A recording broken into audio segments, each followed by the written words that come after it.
매일 성경 묵상을 돕는 해설 가이드입니다. 안녕하세요. 묵상 코치입니다. 함께 읽고 나눌 말씀은 열왕기상 13장 20절에서 34절까지 말씀입니다. 여로보암에게 하나님의 심판을 전한 선지자를 베델의 늙은 선지자가 속여 자신의 집으로 데리고 와서 음식을 먹게 함으로 하나님의 명령을 어기게 만듭니다.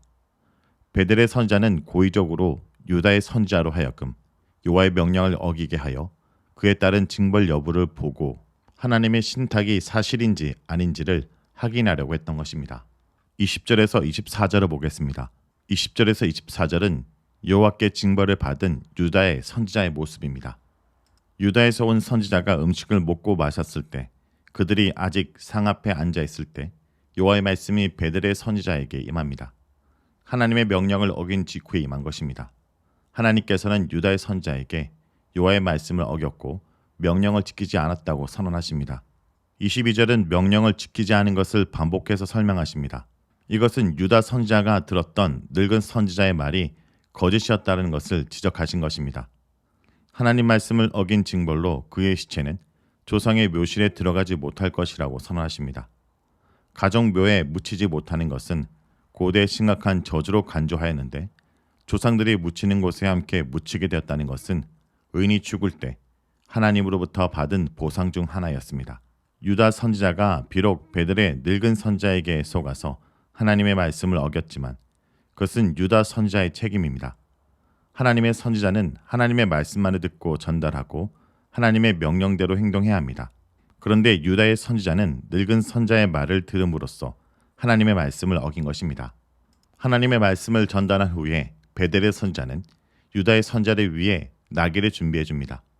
자신의 유다의 선지자를 속여 하나님의 진노를 받게 한 것이 미안했던지, 혹은 하나님의 심판 선언이 있었지만 일단 무사히 유다 지방까지 돌아가게 하고 싶은 마음이 있었는지는 알 수 없습니다. 길을 떠난 유다의 선지자는 가던 길에 사자에게 물려 죽었고 그의 시체는 길에 버려집니다. 그런데 이런 상황에서 나귀는 시체 곁에 서 있고 사자도 시체 곁에 가만히 서 있습니다. 대개 맹수들이 사람이나 짐승을 공격하는 것은 배고픔을 채우기 위함인데, 사자는 기껏 사람을 죽이고도 먹지 않고 나귀가 옆에 있는데도 물어 죽이거나 잡아먹지 않고 가만히 서 있습니다. 이것은 초자연적인 현상으로 사자가 유다의 선지자를 죽인 것이 하나님께서 유다 선지자에게 내린 심판 선언이 시행된 것임을 드러내고 있습니다. 25절에서 32절을 보겠습니다. 25절에서 32절은 여호와의 뜻을 확인한 베델의 선지자입니다. 그때 마침 그곳으로 사람들이 지나갔고 길에 버려진 시체와 그 곁에 서 있는 사자를 보았습니다. 이들은 늙은 선지자가 살고 있는 성읍으로 들어가서 이 모습을 성읍 사람들에게 알렸습니다. 사자가 사람을 죽이고 그 옆에 가만히 서 있는 모습은 놀랍고 기이했기 때문에 자신들이 본대로 알린 것입니다. 이 소식이 늙은 선지자의 귀에도 들어가게 됩니다. 본문은 늙은 선지자를 그 사람을 데리고 돌아간 선지자라고 23절과 26절에서 반복적으로 표현하는데, 이것은 유다 선지자의 죽음에 베델의 늙은 선지자가 큰 책임을 가지고 있다는 사실을 강조하기 위해서입니다. 이 소식을 들은 늙은 선지자는 죽은 사람은 여호와의 말씀을 어긴 하나님의 사람이며 여호와께서 그를 사자에게 주시고 그를 찢어 죽게 하셨다 말합니다. 늙은 선지자는 유다 선지자의 기이한 죽음과 사자의 이야기를 듣고 유다 선지자가 진정한 하나님의 사람이었다는 것을 확인하였습니다. 그가 유다 선지자를 데리고 와서 거짓으로 속이면서 여호와의 명령을 어기게 만든 것은 베델 제단에 대한 저주가 여호와께로부터 온 것인지, 아니면 유다 사람이 단지 베델 제단을 비방하기 위해 한 말인지 확인하기 위해서였습니다. 이제 유다 선지자의 죽음으로 그 목적이 달성된 것입니다. 늙은 선지자는 타인의 목숨과 운명을 자신의 목적을 위해 이용한 매우 무섭고 위험한 인물입니다. 늙은 선지자는 직접 그 현장을 보기 위해 아들들에게 나귀의 안장을 올리라고 하고 그곳으로 갑니다. 가서 보니 정말 들은 대로 시체는 길에 던져져 있고 사자는 그 옆에 서 있으며 나귀도 멀쩡하게 서 있습니다. 아들들에게 나귀를 준비하라고 명령하고 가서 유다 선지자의 시체를 발견한 모습은 13절에서 14절에 자신의 집으로 돌아가는 유다 선지자를 따라가서 발견한 모습과 동일합니다. 둘 다 그가 진정 하나님의 사람인지를 직접 확인하기 위해 갔고 자신의 목적을 달성했습니다. 전에는 살아있는 유다 선지자를 발견했고 이번에는 죽은 유다 선자를 발견했습니다. 14절과 26절과 28절에서 유다 선지자의 죽음 곁에 서 있는 사자의 모습이 반복적으로 언급된 것은 유다 선자의 죽음이 초자연적이고 기이한 현상이라는 것을 강조하기 위한 것입니다.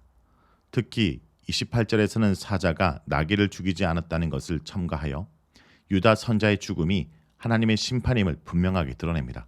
늙은 선자는 하나님의 사람의 시체를 나귀에 싣고 베델로 돌아옵니다. 23절과 26절에서 반복적으로 언급한 것처럼 늙은 선지자가 유다 선자를 고향 유다로 돌아가지 못하게 막고 베델로 돌아오게 만들었다는 것을 강조했는데 29절에서 다시 그가 베델로 되돌아오게 만들고 있습니다.